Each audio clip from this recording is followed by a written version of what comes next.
शहापूर पोलिसांवर गंभीर आरोप. घरफोडीतील सोन्याचा मुद्देमाल गायब.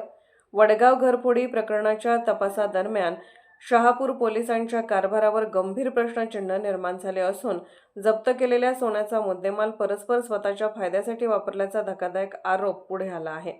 या प्रकरणामुळे सर्वसामान्य नागरिकांमध्ये संताप व्यक्त होत आहे. मिळालेल्या माहितीनुसार शहापूर पोलिसांनी वडगाव घरफोडी प्रकरणातील 2 संशयित आरोपींना ताब्यात घेऊन चौकशी केली. या चौकशीत आरोपींना 7 ते 8 डिसेंबर 2024 दरम्यान वडगाव पोलीस ठाणे हद्दीत झालेली घरफोडी आपणच केल्याची कबुली दिली. तसेच चोरीतील सोन्याचे दागिने जयसिंगपूर येथील मनी टोमी फायनान्स बँकेचे व्यवस्थापक वसीम आवटी यांना विकल्याचे सांगितले. यानंतर पोलिसांनी वसीम आवटी यांना ताब्यात घेऊन चौकशी केली असता त्यांनी हे दागिने गल्ली क्रमांक 11 मधील सागर ज्वेलर्सकडे विक्री केल्याचे सांगितले.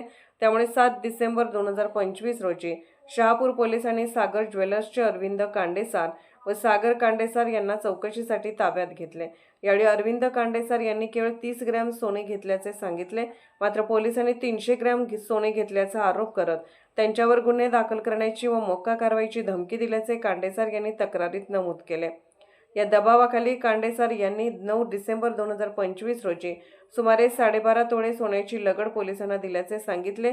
यानंतर शहापूर पोलिसांनी संबंधित आरोपी व मुद्देमाल वडगाव पोलिसांच्या ताब्यात देणार असल्याचे सांगून कांडेसार यांना सोडून दिले.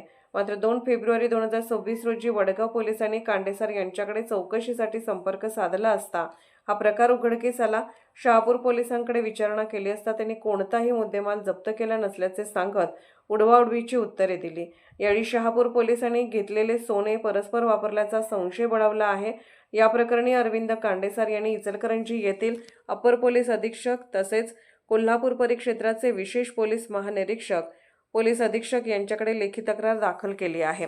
तक्रारीनुसार संबंधित पोलीस कर्मचाऱ्यांची सखोल चौकशी करून त्यांच्यावर गुन्हे दाखल करावेत व सेवेतून बडतर्फ करावे अशी मागणी करण्यात आली आहे.